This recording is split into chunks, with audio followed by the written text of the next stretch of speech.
Ok les amis, donc je vais vous laisser poser des questions à la fin, donc je sais que vous en aurez. Merci d'être patient. Oui. Maintenant, nous allons voir positivement ce que je pense être la manière biblique. Alors, il faut que je vous dise une chose par rapport à ces manières extraordinaires d'être guidés que nous voyons exceptionnellement dans le Nouveau Testament, parfois Paul et son rêve et tout ça. Il y a une chose que vous devez savoir. Chaque fois que vous voyez une personne guidée de manière comme ça, il est guidé comme ça sans s'y attendre. Il ne cherchait pas à être guidé de manière surnaturelle comme les évangéliques. Donne-moi un signe, parle-moi, et puis il a eu. Non, il s'attendait à rien. Quand Paul a eu le rêve de l'homme macédoine, il n'avait aucune intention d'aller en Europe. Il était endormi. Quand Pierre a vu la nappe descendre avec les animaux, il était sur le toit, simplement en train de prier. Il ne cherchait pas à être guidé de la sorte. Donc, donc il se peut qu'un chrétien soit parfois guidé de manière exceptionnelle, mais pas quand il cherche de manière exceptionnelle à être guidé. Je pense que parfois dans ma vie chrétienne, dans le service chrétien, j'ai été guidé de manière complètement inattendue. Je sais que de nombreuses fois, dans la préparation des sermons et souvent dans la prière, j'ai eu des trains de pensée complètement inattendus et j'ai compris des passages bibliques mieux, euh, mais dans le cadre de beaucoup d'études aussi, de consulter les commentaires, d'étudier, de peser qu'est-ce que ça veut dire, de prier là-dessus. Oui, Dieu, s'il le faut, il peut intervenir de manière exceptionnelle. Personnellement, je ne crois pas que le don de prophétie existe aujourd'hui. Si vous voulez savoir pourquoi, allez écouter la série que je viens de finir dans cette église sur 1 Corinthiens 12 à 14. Mais, mais voilà, donc on n'a pas besoin de chercher à être guidé de manière extraordinaire et surnaturelle. Si Dieu doit fermer une porte, il le fermera. Ok, maintenant nous allons voir ce que j'appelle la voie de la sagesse. Euh, donc, je définis cette voie tout simplement comme ceci. Dieu a un plan souverain, individuel et détaillé pour ta vie. Dieu ne nous guide pas en nous aidant à discerner ce plan avant, de manière infaillible. Je sais que je dois aller à Bordeaux. Vous voyez le problème. Je pense que ce serait sage d'aller à Bordeaux. Mais je dois prendre la décision sans une connaissance infaillible que c'est le plan de Dieu. Et ça fait plus peur. Je dis oui à cet homme qui m'a demandé en mariage. Alors, j'ai dit oui sans une voie infaillible. Ça veut dire que j'ai dû prendre ma responsabilité à un moment donné, de demander sa main ou d'accepter la demande en mariage et de dire oui. Et parce que j'ai prié, j'ai demandé conseil, j'ai cherché le Seigneur, j'ai réfléchi sur son caractère, qui est-il et qui est-elle, ainsi de suite. On va voir tout ça. Okay? Mais Dieu ne nous guide pas en nous aidant à discerner ce plan de manière infaillible. Dieu ne nous guide pas en nous révélant avant nos décisions et par des indices que nous devons chercher quelle était sa volonté secrète et souveraine concernant notre choix d'une formation, un conjoint ou un boulot. Dieu nous guide plutôt en nous rendant sages et en nous apprenant à prendre ces décisions sur des principes bibliques de la sagesse. Maintenant, il faut que vous compreniez ce que je veux dire par sagesse. Il y a 5 livres dans la Bible qui sont dits les livres de sagesse. Alors, lesquels? Proverbes. Comment? Ecclésiaste.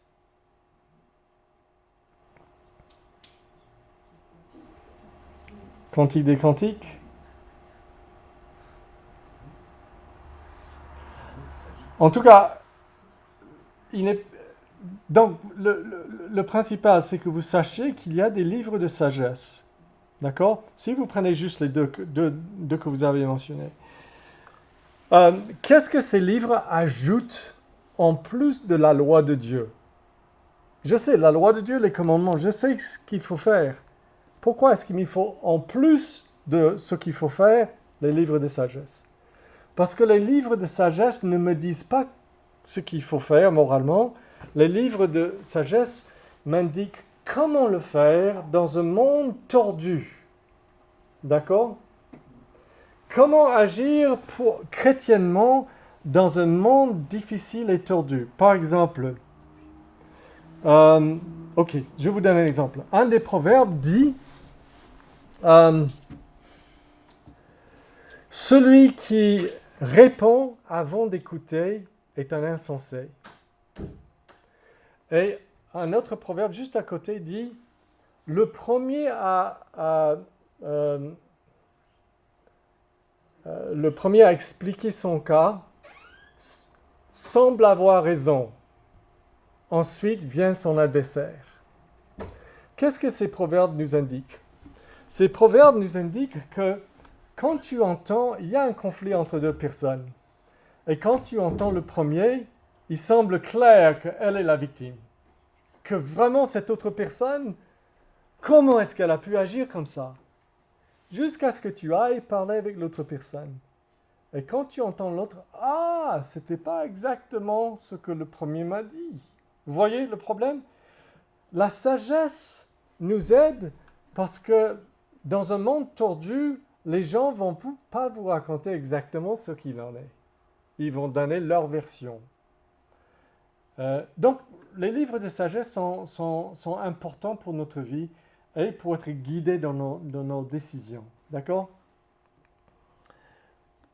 Et voilà le passage clé que je veux laisser dans votre tête. Le cœur de l'homme médite sa voix. Pas la voix de Dieu, pas les commandements, médite sa voix. Qu'est-ce que je dois faire dans telle ou telle situation? Le cœur de l'homme médite. Moi, je réfléchis. Qu'est-ce que je dois faire devant cette décision? Mais l'Éternel, c'est l'Éternel qui dirige ses pas. Ce passage parle de l'homme de Dieu, d'un croyant, d'accord? De sa responsabilité et aussi du fait que Dieu est tellement souverain que bien que ce soit l'homme qui médite sa voix, quand il arrive à sa décision, d'une manière biblique, ça va être l'Éternel qui a dirigé ses pas. D'accord? Donc, nous n'avons pas besoin d'avoir peur parce que notre Dieu est tellement souverain. Si ma manière de réfléchir sur un truc important est faussée, à un moment donné, et je suis en train de prier, réfléchir, faire tout ce qu'il faut, Dieu est capable de m'arrêter, d'envoyer quelqu'un qui va me dire « Là, tu es en train de te foirer s'il le faut. » Mais ce verset doit être clé pour notre compréhension. L'homme doit méditer sa voix en sachant, en se confiant à l'Éternel qui dirige cette méditation, cette réflexion, cette manière d'arriver à savoir ce qu'il faut faire. Donc, dans ce cercle, il y a 3 zones. Numéro 1, c'est le domaine des choses interdites par Dieu. Je ne peux pas, pour mon métier, devenir voleur, prostituée. Vous voyez, il y a des choses... Bon, ça c'est facile, décision prise. Ok. Deuxièmement, il y a le domaine des choses que Dieu nous commande à faire. Alors, ce domaine me demande déjà un peu de sagesse. Plus que là, parce que là, je ne fais pas. Parce que, par exemple, la Bible me dit de donner aux pauvres. Mais quand j'ai vécu en Afrique, j'avais beaucoup de gens qui venaient vers moi en tant que blancs avec des histoires horribles qui avaient besoin d'argent. Je ne pouvais pas leur donner tous de l'argent. il me faut de la sagesse. Je sais ce qu'il faut faire. La loi me dit, donne, sois généreux avec les pauvres. Mais la sagesse doit me guider. Je ne peux pas donner à tout le monde. Et j'ai appris que dans ma situation, il était meilleur que je demande à quelqu'un de faire du travail pour moi, que je rémunère ou que je lui donne de quoi manger, plutôt que de donner de l'argent. Et une fois que tout le monde savait que David ne donne pas de l'argent comme ça, beaucoup ont arrêté de venir me voir. Vous voyez ce que je veux dire? J'ai la loi, mais j'ai aussi la sagesse qui me guide devant certaines décisions. Mais dans le troisième domaine, ça c'est le domaine où Dieu nous laisse la liberté. Il n'y a rien d'interdit dans un certain domaine et je suis vraiment libre.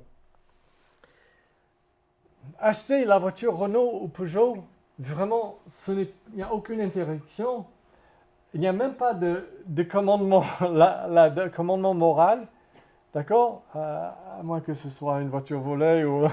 ouais, mais dans la situation normale. Maintenant, c'est là où la sagesse doit fonctionner dans toute son amplitude. OK?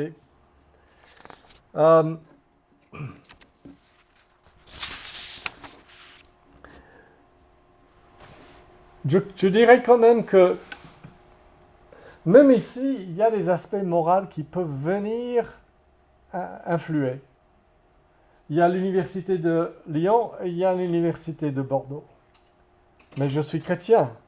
Je dois quand même me poser la question, est-ce qu'il y a des bonnes églises à Bordeaux et des bonnes églises à Lyon? Parce que si je vais y rester 4 ans, si je vais aller dans un coin où je vais mourir spirituellement, ce n'est pas sage. Ce n'est même pas droit de ma part. Donc, il peut y avoir des facteurs moraux qui influent sur ces choses. OK. Donc, la mise en pratique. La première chose avant, je vais vous donner la méthode tout de suite, mais je vais quand même vous dire que la méthode ne marche pas si vous ne marchez pas, vous, proche de Dieu. Je vais vous donner une liste de choses à faire, mais ça ne marche que pour la personne qui vit une vie chrétienne, qui prie, qui renonce à soi. Pourquoi? Pour une raison simple. Si vous ne vivez pas en vous renonçant à vous-même et en vivant proche de Dieu, dans la crainte de Dieu, vous n'aurez pas les bonnes motivations et bonnes mobiles pour faire face aux options d'un choix d'une manière correcte. Vous allez voir les options et vous allez avoir une attitude immobile, intéressée, dévoyée un peu. Vous voyez? Ce que vous êtes moralement et spirituellement est très important. Mon fils, n'oublie pas mes enseignements et que ton cœur garde mes préceptes, car ils prolongeraient les années de ta vie et ils augmenteront ta paix. Voilà. Confie-toi en l'Éternel de tout ton cœur et ne t'appuie pas sur ta sagesse. Reconnais-le dans toutes tes voies, une attitude d'humilité, de dépendance, et il aplanira tes chemins. Ne sois pas sage à tes propres yeux, crains l'Éternel et détourne-toi du mal. Moi, je vais vous parler de la sagesse que nous pouvons avoir. Mais l'homme qui ne sera jamais sage, c'est celui qui pense l'être en lui-même et de lui-même. D'accord? Moi, je sais prendre une décision comme ça. Il va louper chaque fois. D'accord? OK? Donc, il y a une crainte de Dieu à avoir. Il y a une certaine disposition spirituelle. Maintenant, voilà les facteurs qui mènent à prendre les bonnes décisions en tant que chrétien. On va retrouver certains qu'on avait, mais pour nous, ça ne va pas être des indices qui vont nous faire arriver à une connaissance infaillible du décret caché de Dieu. Ça va être des facteurs que nous prenons en compte pour prendre une bonne décision sans savoir le décret de Dieu, mais nous allons arriver à avoir assez de confiance pour prendre une bonne décision, une décision sage, en sachant que l'homme médite sa voie, l'Éternel dirige ses pas. D'accord? Ok, on va regarder. la consécration. Hop. Proverbe 3, encore, c'est ça. Confie-toi en l'Éternel de tout ton cœur, ne t'appuie pas sur ta sagesse. Reconnais-le dans toutes tes voies. Qu'est-ce que ça veut dire, reconnais-le? Ça veut dire, Seigneur, je ne veux faire que ce que tu veux que je fasse. Est-ce que je dois épouser cette personne? George Muller, ce grand homme dont je vous ai parlé dimanche, il a dit ceci. Il a dit que quand il était devant une grande décision, il dit, je cherche toujours au commencement d'amener mon cœur dans une condition où je suis disposé à aller dans un sens ou l'autre. Il a dit que pour lui, même si c'est plus difficile d'aller dans sens A que sens B, parce que nous avons nos penchants. Bien sûr, si je dois dire non à cette opportunité ou cette personne, ça m'attire plus que l'autre option, bien sûr, ça va être difficile.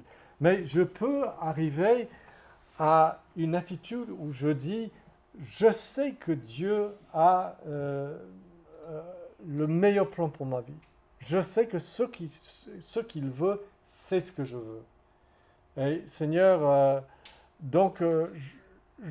parce que si d'emblée vous êtes déjà décidé, j'ai eu un coup de fil d'une jeune demoiselle dans le centre de la France que j'avais croisée dans mes voyages en tant que pasteur. Je connaissais sa famille un peu.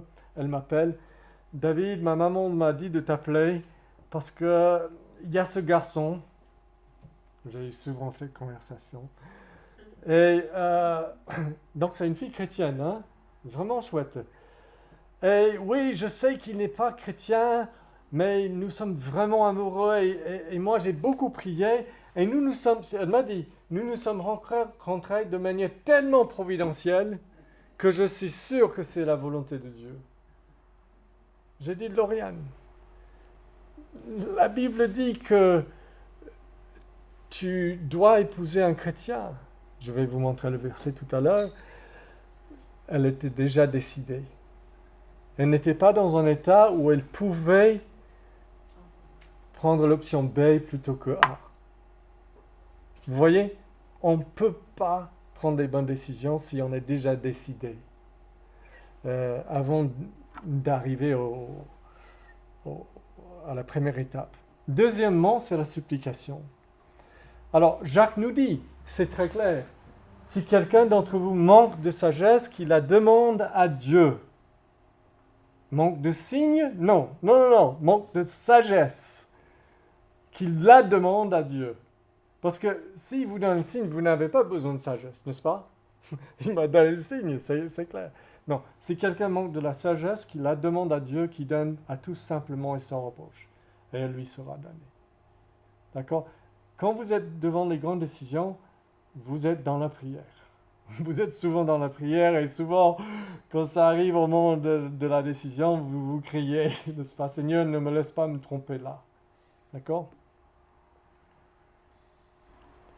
On sait tous se tromper, je dirais juste ça. Et même Dieu a prévu que nous nous trompions parfois, parce que nous apprenons le mieux par nos erreurs parfois. Je ne vous envoie pas à prendre les mauvaises décisions dans les grands domaines de vos vies, mais Dieu est souverain, il est grand. Et Paul n'avait pas raison de se séparer de Barnabas. Ça n'a pas gâché sa vie. Il a fait une erreur, Barnabas aussi. À la fin de sa vie, Paul écrit dans une de ses épîtres, « Envoie-moi Jean-Marc parce qu'il est utile pour moi. » Celui qui ne voulait pas avoir avec lui dans le voyage, il dit, « J'ai besoin de lui. » Voilà. Ok. Donc, je vais sauter ce passage. C'est juste un exemple où les gens n'ont pas consulté. Ils ne consultèrent pas l'Éternel. Et ils ont fait quelque chose sans même prier, sans consulter l'Éternel. Le reste de l'histoire d'Israël est taché par cette erreur parce qu'il y a eu des problèmes après. Ensuite, là, vous êtes disposé à aller dans un sens ou l'autre. Vous êtes dans la prière et maintenant vous avez besoin de vous informer. au sujet de la voiture, des 2 maisons dans les 2 quartiers, au sujet de cette personne que vous aimez, au sujet de ces universités, enfin quoi que ce soit. Et cette information est très importante. Est-ce que cette fille doit prendre un poste comme une infirmière dans un service pédiatrique en hôpital ou dans un centre de désintoxication? C'est ça? Intoxication. Alors, elle a besoin d'informations. Chaque boulot, ça comporte quoi comme travail? Est-ce que c'est dans mes cordes? Est-ce que j'ai les capacités?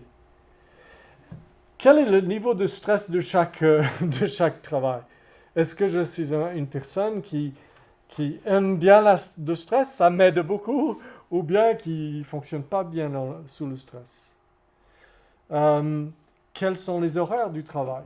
Est-ce que j'aurai à travailler la nuit? Est-ce que je suis quelqu'un avec une forte santé qui pourrait travailler la nuit?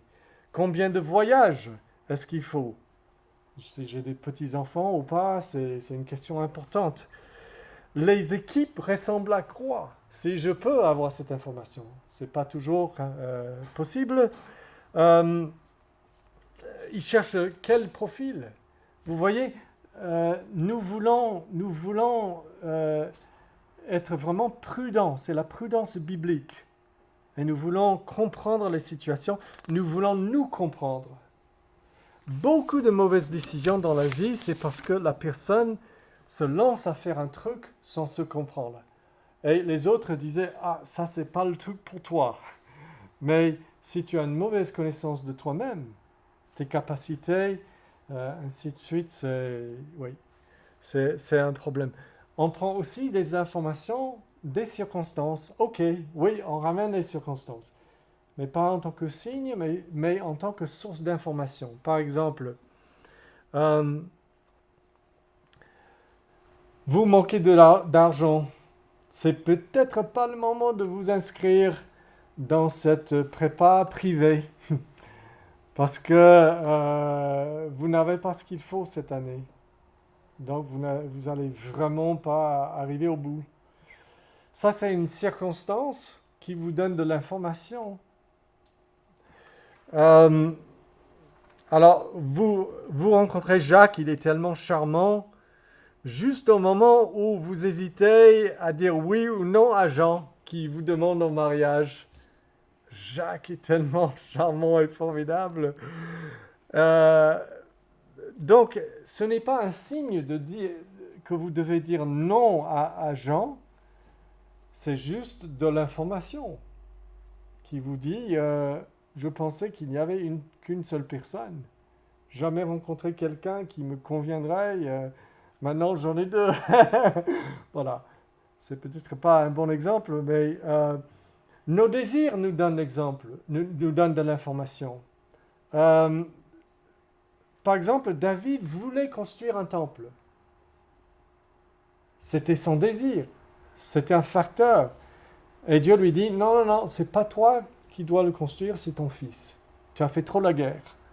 Mais tu peux fournir les matières de construction. Voilà. Et il y a des chrétiens qui pensent que si je veux vraiment quelque chose, ça ne peut pas être la volonté de Dieu. Ils sont un peu catholiques, il faut souffrir, payer son paradis, n'est-ce pas? Non, non, non. Parfois, tu désires quelque chose et c'est très bien. Regardez ceci. Une femme est liée aussi longtemps que son mari est vivant, mais si le mari est décédé, elle est libre de se marier à qui elle veut. Elle veut, désire. Seulement que ce soit dans le Seigneur. Il doit être chrétien. D'accord? La femme chrétienne, elle a le choix de 12 pastèques. N'est-ce pas? Mais, attention, il serait très imprudent pour certaines femmes d'épouser certains hommes. Écoutez-moi, les damoiselles. Si vous vous intéressez à un homme qui n'est pas du tout à votre niveau intellectuel, compétences, etc., faites très attention. Parce que le mari doit pouvoir mener sa femme. Et s'il est toujours beaucoup derrière vous, intellectuellement, vous allez vous en baver. Vous allez souffrir. Ça, c'est juste de la sagesse. C'est de la prudence. Qu'est-ce que je dis aux hommes par rapport aux femmes? Je dis aux jeunes hommes, la première chose, est-ce qu'elle est travailleuse? Oui, ça c'est une bonne question. Vous savez pourquoi je dis ça? Parce que j'ai lu Proverbe 31, la femme excellente. Et la chose qui saute aux yeux, c'est qu'elle est extrêmement travailleuse. Elle a des entreprises carrément, elle fait ceci, elle fait cela, elle prend soin de sa famille, son foyer. Si vous épousez une femme qui est paresseuse et qui ne fiche rien, elle peut être belle et ceci et cela, vous allez vous en baver. Ouais, voilà. Donc, je donne juste un exemple. C'est pas le seul, c'est pas le seul conseil que je donne aux hommes ou aux femmes. Mais vous voyez que dans chaque décision, il y a des choses, des informations à prendre en compte. Est-ce que c'est un homme que je peux suivre? Est-ce que c'est une femme qui...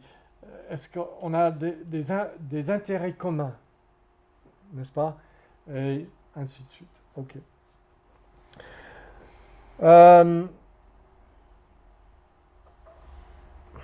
Ne pensez pas que, en prenant les informations, vous voyez un point négatif. Non, non, non. Il n'y a rien de parfait dans ce bas monde. Si vous cherchez quelque chose de parfait et vous le trouvez, ne le prenez pas parce que vous allez le gâcher. N'est-ce pas? D'accord? OK? Pas de femme parfaite, pas d'homme parfait, pas de boulot parfait, pas de maison parfaite, pas de voiture parfaite. N'est-ce pas? OK? Donc, les informations, ce n'est pas pour chercher le parfait. C'est pour être sage. Donc, est-ce que j'avais quelque chose? Oui, les informations viennent de des choix ouverts à nous. Certains choix ne sont pas ouverts à nous à cause des circonstances. Je ne peux pas aller vivre au centre de Paris si je n'ai pas le boulot qui me donne assez d'argent pour faire ça. Les informations viennent de mes dons. Est-ce que je suis capable de faire telle chose? Les informations viennent des circonstances, de la providence. Nous allions implanter une église à Lyon. Quand nous avons quitté Chalon-sur-Saône, j'ai amené ma femme dans certains quartiers de Lyon qui n'avaient pas beaucoup d'églises. On a marché dans les rues pour commencer à réfléchir sur tout ça. Et puis je reçois un coup de fil d'un ami pasteur et il me dit « Est-ce que tu n'as pas réfléchi à Grenoble ?» Parce qu'il y a ce groupe-là de réformés baptistes que tu as rencontré quand même. Et moi, je pense que ce serait vraiment intéressant de... Alors, voilà la main de Dieu. Voilà une providence. Ce n'est pas un indice, ce n'est pas infaillible. Mais avec cette information, j'ai commencé à regarder vers Grenoble. Et nous avons fini par dire ce serait vraiment une très bonne chose. Et nous avons implanté une église à Grenoble. Voilà.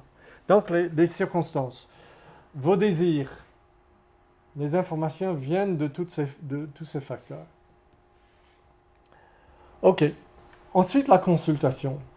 La Bible nous dit les projets échouent faute de délibération, mais ils réussissent quand il y a de nombreux conseillers. Et quand vous êtes devant une grande décision, la chose la plus folle à faire, c'est de prendre la décision sans consulter qui que ce soit. Et consulter de nombreux conseillers, pas trop nombreux quand même, mais plus d'une personne. Et aller vers des personnes qui sont sages, qui ont du bon sens, qui marchent avec Dieu et qui connaissent peut-être un domaine plus que vous. Par exemple, si vous allez acheter une voiture et vous n'y connaissez rien, n'allez pas auprès de votre pote qui ne connaît rien non plus. Bien sûr, mais dans les décisions plus importantes que cela, allez voir quelqu'un qui est bon juge de caractère et qui vous dirait la vérité et vous avez même un peu peur d'aller lui demander. N'allez pas vers les gens qui vont vous pousser dans le sens où vous voulez. Allez au contradicteur. Écoutez. Donc, ensuite, la méditation, c'est-à-dire la réflexion. L'homme médite sa voix. Quel serait l'impact sur ma vie spirituelle de cette décision, si je la prends comme ça? Quel serait l'impact sur ma famille? Quels seraient les effets de ce choix à long terme, de vivre là, d'avoir tel métier? Est-ce que ce choix est réaliste en termes de ma condition physique, mes capacités, mes compétences? Est-ce que je prends en compte la nature pécheresse des hommes? Que me dit-elle sur cette décision ou ce choix? D'autres questions concernant des domaines spéciaux aussi, si vous voulez en parler après un autre jour, pour ce qui concerne les relations amoureuses et d'autres décisions, nous pouvons parler de ce qu'il faut réfléchir dans ces domaines-là. Ensuite, vous êtes en train de prier, vous êtes prêt à faire ce que le Seigneur veut, vous prenez les informations, vous consultez des gens, le Seigneur vous dévie parfois par certaines circonstances, oui. Il change un peu la donne. Et avec tout cela, à un moment donné, les choses vont s'éclaircir. Et vous allez devenir plus confiant dans votre conscience que quelque chose est sage ou pas sage, prudent ou pas prudent, que ça convient ou ça ne convient pas. D'accord? Et donc, à un moment donné, vous devez... pardon. Oui, ça c'est tout ce que je viens de vous dire.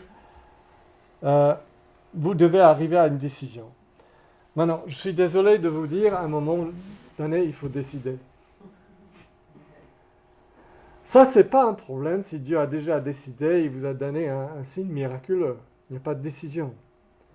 Mais dans beaucoup des cas que nous avons vus dans le Nouveau Testament, des hommes ont dû décider des choses. N'est-ce pas? Sans avoir un signe. Parce qu'ils avaient de la confiance que Dieu guide mes pas lorsque je médite ma voix.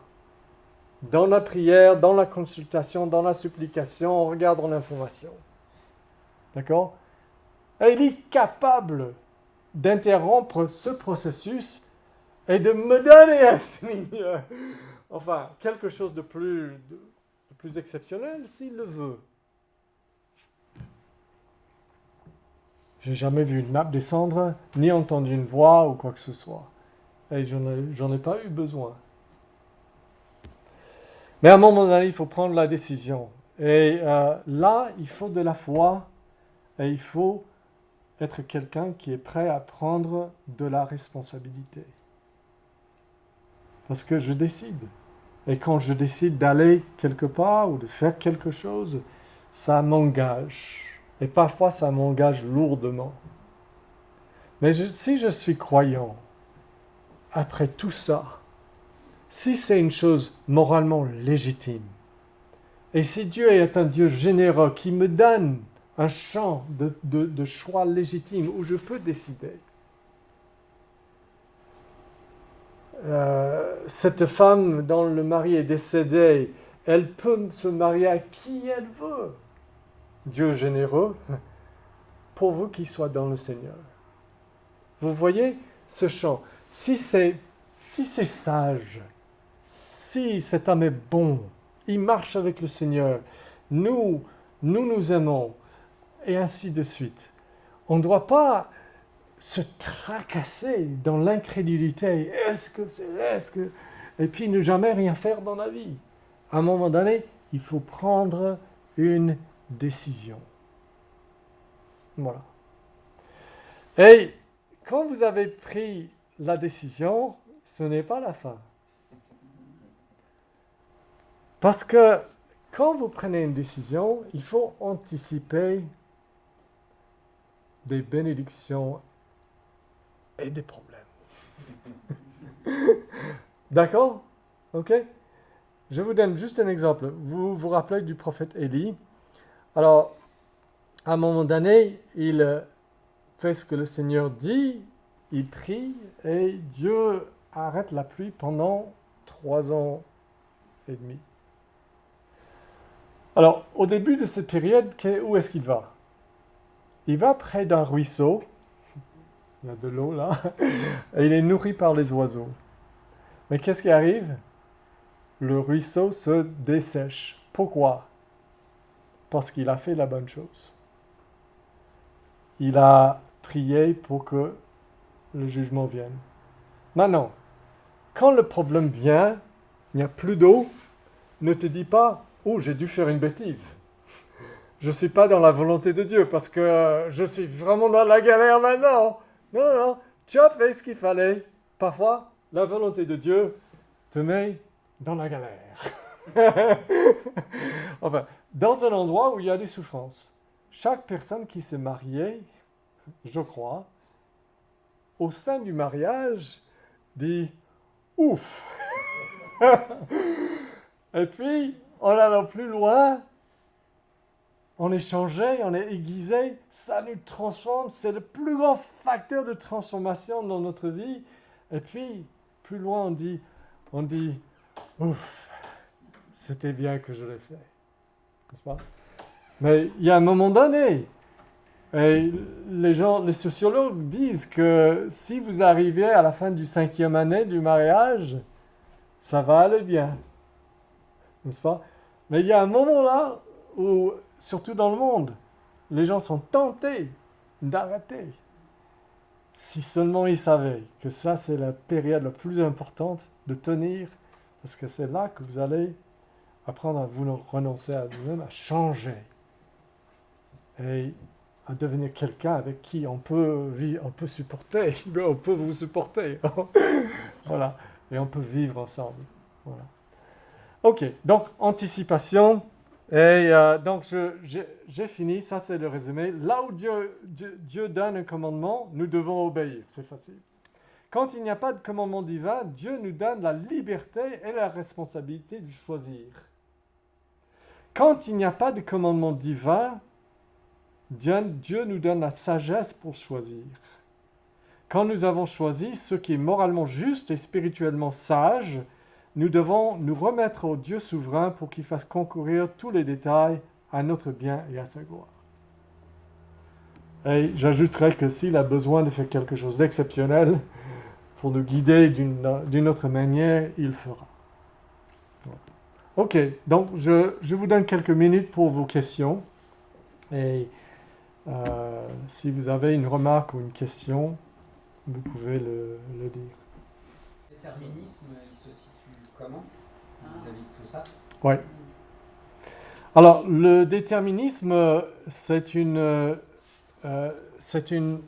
pensée philosophique qui dit que tout est déterminé d'avance de manière à ce que l'homme n'a vraiment pas de responsabilité ni de choix. D'accord? Nous sommes que des robots. Alors que là, j'ai dit exactement le contraire. J'ai dit, il faut décider à un moment donné. Il faut que vous décidiez. Voilà. Ce que vous allez décider, Dieu l'a prévu depuis toujours.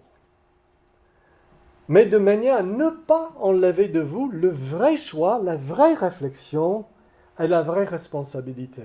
Et je sais fort bien que quand j'ai décidé de demander la main de Nikki dans le mariage, il n'y avait aucun déterminisme. Aucun déterminisme. Mais je sais que ça a été prévu depuis l'éternité passée. Mais je sais que dans le processus, moi, j'ai réfléchi, j'ai prié, j'ai demandé et j'ai décidé ce que moi je voulais. Voilà. Je n'étais pas déterminé de cette manière athée et non chrétienne.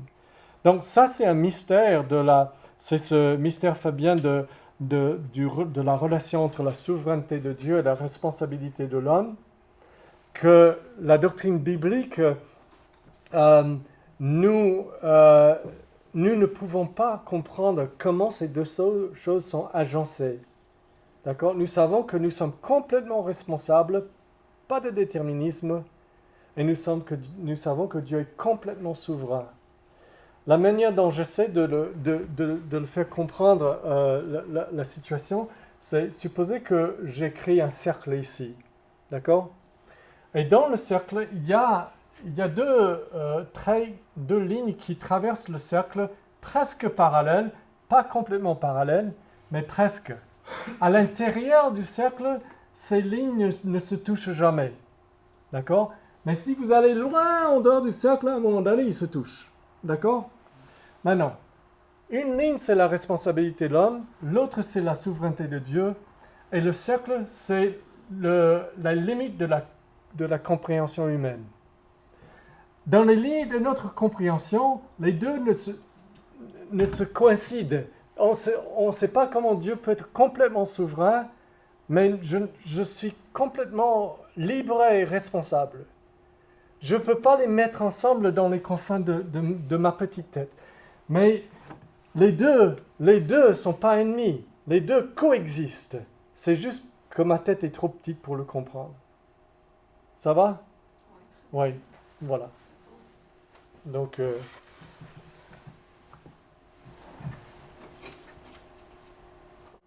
Remarque, je pense que souvent les évangéliques sont trompés parce qu'il y a des exemples bibliques. Par exemple, le mariage de Isaac avec Rebecca, ouais, c'était tellement guidé, c'était que elle, que après nous pensons que ça c'est, si je suis vraiment spirituel, ça doit se passer comme ça. ouais, Mais je pense que tu as très bien décortiqué ça, ouais, mais je voulais juste soulever ce problème parce que ouais, ça arrive aussi dans les livres, les témoignages qu'on rencontre, ouais. les gens qui ont eu des expériences et après on est un peu dans un monde où on dit ça doit se passer à nous aussi. Oui. Comme j'ai dit, rappelons-nous que Isaac et qui il marie, ça va déterminer tout le plan biblique de l'Ancien Testament. Nous sommes à un moment charnière. Et dans ces moments charnières, que nous n'allons pas vivre, parce que tous les points tournants de l'histoire biblique sont arrivés maintenant. Si quelqu'un est la première personne à aller en Chine avec l'Évangile, peut-être il va vivre des choses plus extraordinaires que nous. D'accord? Mais quand nous voyons, Abraham dit à son serviteur, va dans ma famille, dans cet endroit lointain, et cherche donc une femme pour mon fils. Il ne sait pas qui, mais il dit, l'ange de l'Éternel va te guider. Abraham est prophète quand même. Il sait quelque chose de manière surnaturelle que nous ne sommes pas donnés à savoir si nous ne sommes pas prophètes. Et le serviteur arrive et il dit, Seigneur, que la première qui vienne, quand j'arrive, qu'elle m'offre de l'eau pour mes animaux, ce sera elle, s'il te plaît, Seigneur, que ça se passe comme ça. Non, si vous voulez vous marier comme ça, allez-y. Je vais à Super U, Seigneur, et la première jeune femme à la caisse qui me dit, est-ce que vous avez une carte de fidélité? C'est elle, s'il te plaît, Seigneur. Vous pouvez, allez-y. Mais si le Seigneur ne vous a pas dit par un ange de faire comme ça, j'hésiterais un peu de faire. Oui, voilà. Donc, oui, nous savons que ça existait. Et c'est simplement que nous ne voulons pas... Les autres exemples que je vous ai montrés, c'est que Paul n'est pas toujours guidé de cette manière, n'est-ce pas? Et c'est ça que nous devons comprendre. Et quand il est guidé, il ne cherchait pas à être guidé comme ça. Vous avez Gédéon, n'est-ce pas? Les gens utilisent Gédéon beaucoup, parce qu'il met cette toison par terre, Seigneur, que ce soit mouillé, mais pas autour. Et puis il fait le contraire, Seigneur, la prochaine fois, que ce soit mouillé autour, mais pas sur... si tu veux que je sauve, écoutez bien, si tu veux que je sauve Israël comme tu m'as dit de faire, c'est-à-dire, cette histoire n'est pas un exemple de chercher à être guidé par Dieu. Dieu lui a déjà dit de sauver Israël. Il était guidé. Ce truc, c'était simplement parce qu'il n'avait pas assez de foi pour le faire. Et le Seigneur était extrêmement patient avec lui, parce qu'il n'aurait pas demandé ça. Parce que la prochaine fois que nous voyons quelqu'un demander ça, il est muet pendant 9 mois. N'est-ce pas? Vous vous rappelez? Le papa de Jean-Baptiste, l'ange vient, il lui dit ce que son fils va être, tu vas avoir un fils. Comment est-ce que je peux savoir? C'est vrai. Même chose que Gédéon. Tu vas pas parler pendant 9 mois parce que tu n'as pas cru à l'Éternel. Je t'ai bien dit. Donc là, il y a la patience de Dieu dans l'Ancien Testament, mais nous avons plus de lumière dans le Nouveau Testament. Nous sommes plus responsables. Et cette affaire de Gédéon, ce n'est même pas une affaire d'être guidé. Ça n'a rien à faire avec comment prendre une décision. Il savait ce qu'il devait faire. Voilà. Ok, on va s'arrêter là. Il fait tard. Et donc, si vous voulez revenir vers moi dans l'avenir avec des questions là-dessus, c'est très bien. Et merci beaucoup.